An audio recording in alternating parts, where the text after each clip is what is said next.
Bonjour et bienvenue dans le podcast Happy Personal Shopping. Je suis Maïté Despréaux, personal shopper depuis 13 ans et j'ai le plaisir de vous aider à vous lancer dans cette activité passion. Voici les 4 thématiques que j'ai prévu d'aborder avec ce podcast pour vous aider à vous lancer et à exercer sereinement. Tout d'abord, une partie savoir-faire. Et oui, indispensable, tout ce qu'il faut savoir pour asseoir votre expertise et exercer en tant que professionnel. Deuxième thématique, l'histoire de la mode et du luxe. Ça, c'est ma préférée. C'est une thématique qui va vous permettre d'élargir votre culture mode, qui me paraît indispensable pour appuyer le discours technique. Troisième partie, on parlera organisation. Je vous donnerai des astuces pour gagner du temps au quotidien et développer votre entreprise sereinement, tout en vous ménageant des temps personnels. La dernière thématique est dévolue aux inspirations.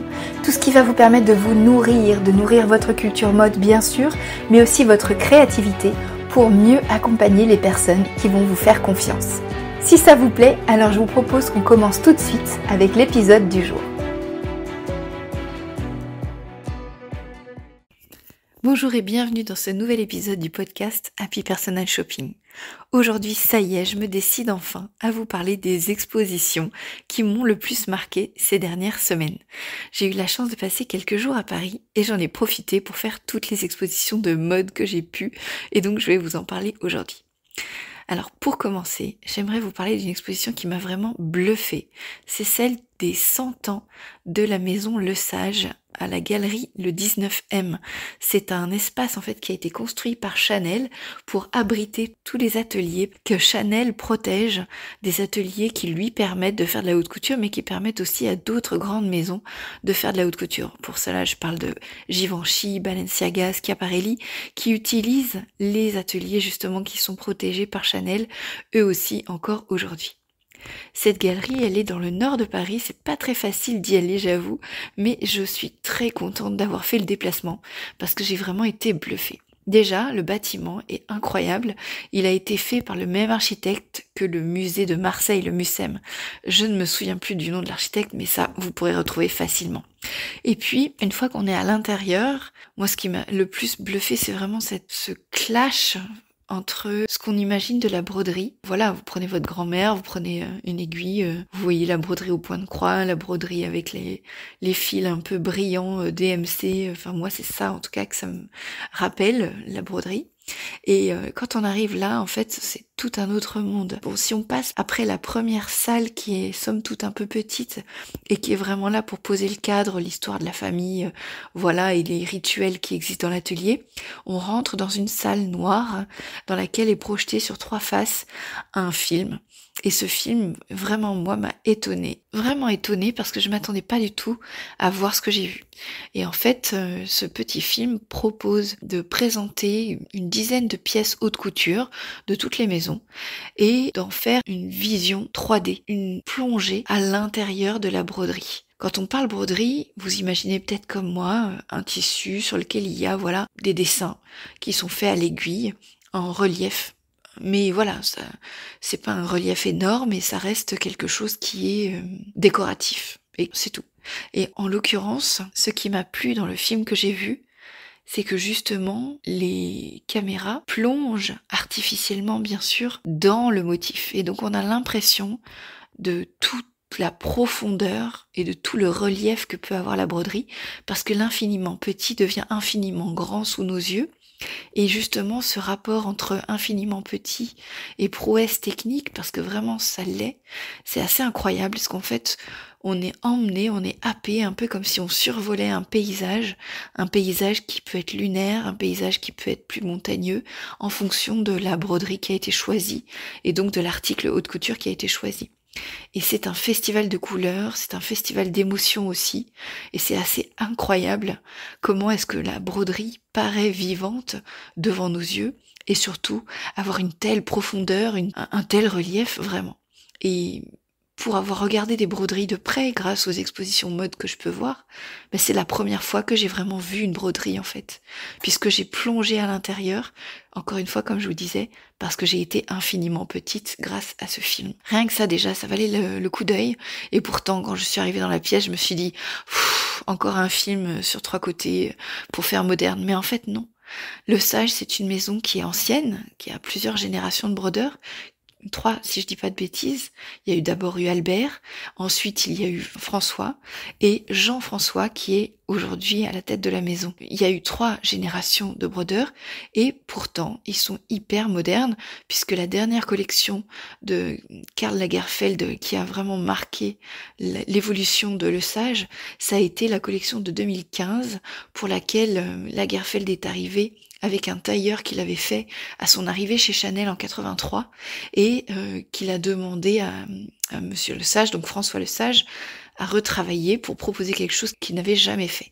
Et en l'occurrence, Le Sage a travaillé sur l'impression 3D et donc ils ont imprimé le tailleur en tweed de Chanel en 3D. Et ça, c'était vraiment incroyable, c'était bluffant, c'était fou. Et pour avoir vu les vêtements de très près, puisqu'il n'y a pas de barrière, on peut vraiment être presque le nez collé au tailleur, j'ai trouvé ça tellement beau, tellement poétique, tellement technique en même temps. Enfin, c'est vraiment une prouesse. Chanel a dépêché des médiatrices qui sont là pour parler pendant l'exposition, donc il n'y a pas vraiment de visite guidée qui est organisée, mais il y a des personnes qui sont là pour répondre à toutes les questions.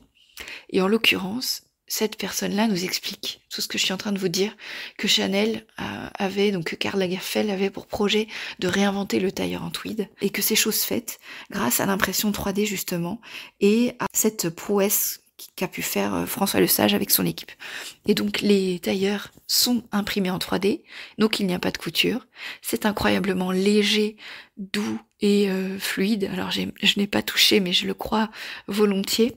Et concernant la broderie, parce qu'il y en a, eh bien en fait Le Sage a fait peindre la trame qui a été imprimée en 3 dimensions et brodée bien entendu. Et la maison Le Sage a également ajouté une doublure sur un des modèles et donc c'est la doublure qu'on voit à travers le tweed, entre guillemets tweed, qui a été fabriqué en impression 3D. C'est bluffant, c'est magnifique, ça brille de tous les côtés grâce aux perles qui ont été cousues ça et là. C'est vraiment un travail incroyable. On comprend le nombre d'heures qu'il a fallu pour fabriquer cette pièce et donc bien entendu le prix de la haute couture qui est lié à ce coût de fabrication. Un tout petit peu plus loin, la personne, donc la médiatrice qui était là quand j'y étais, nous explique comment c'est fait justement un échantillon et comment est-ce que c'est fait ensuite une broderie pour un vêtement haute couture. Elle part du dessin, le dessin qui peut être au départ un croquis, qui devient un dessin technique parce qu'on va le faire en fonction des possibilités et des plus de 1000 points qui existent dans la broderie, pour pouvoir ensuite l'interpréter sous forme de dessin technique. Et donc ce dessin technique, il va être ensuite utilisé, j'ai plus le terme exact de l'étape en question, je crois que c'est le ponçage. En fait, pour pouvoir préparer le ponçage, on va avoir une feuille de calque qu'on va placer sur le dessin et on va, avec un tout petit crochet, pointer tous les points qui vont être ensuite remplis par le fil. Et ça permet d'avoir une sorte de gruyère, donc un calque avec le dessin en forme de gruyère. Et c'est ce qui va donner la possibilité aux brodeuses de répercuter sur la toile le dessin qu'elles doivent respecter, avec donc une poudre très très très fine qui est propriété chasse gardée de la maison Le Sage, dans laquelle il y a des particules de nacre apparemment. Eh bien, on va pouvoir fixer les différentes empreintes, les différents points où la personne, la brodeuse, va devoir mettre son fil. Parce que bon, évidemment, dans la haute couture, on n'a pas le droit de se rater et on n'a pas le droit non plus d'avoir des tissus remplis de trous. Ce procédé-là, je n'en avais absolument pas conscience, je ne connaissais pas et j'ai découvert quelque chose et en même temps, j'ai trouvé ça tellement magique. C'était juste incroyable. Et pour le coup, sur la table en question, une table suspendue avec des lumières dessous, un peu comme les cases Billie Jean dont je vous ai déjà parlé. Et donc, cette table suspendue nous dévoile ensuite l'échantillon qui a été présenté à Balenciaga, donc la dentelle rebrodée de ces fleurs qui avaient été faites en broderie donc par l'équipe de François Le Sage. Et ensuite, on a le modèle en papier, parce que tous les modèles avant d'être posés sur le tissu sont d'abord faits en papier pour pouvoir vérifier le placement des dessins s'il y en a, et également, bien entendu, qu'on en fabrique assez, parce que le travail de haute couture, c'est quelque chose de très long, et notamment pour faire une broderie. Donc l'idée, c'est de ne pas tomber en rade parce qu'on n'a pas assez calculé de métrage, et aussi, bien entendu, de ne pas trop produire si on n'en a pas l'utilité. On continue l'exposition sur d'autres créations et en particulier il y a une des tenues de Beyoncé, il y a une des robes qui m'avait marqué en 2010, c'était Chanel qui va à Jaipur, il me semble, si je dis pas de bêtises, et c'était une collection que j'avais trouvée magnifique avec toutes ces broderies justement, ces pierres précieuses, un peu comme les Maharajas faisaient pour se distinguer dans une foule. C'est vraiment cette énergie qu'on retrouve dans cette collection.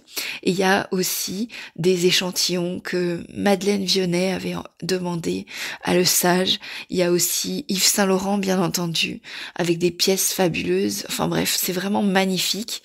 Si vous avez le temps de passer à la galerie du 19M, vraiment, je vous recommande d'y aller.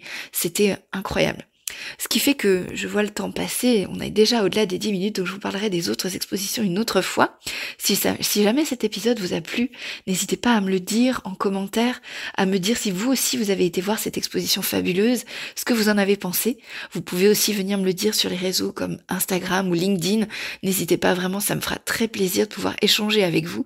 Et puis surtout, pensez à vous abonner pour ne pas manquer l'épisode de la semaine prochaine. Je vous souhaite une très belle semaine, je vous remercie encore.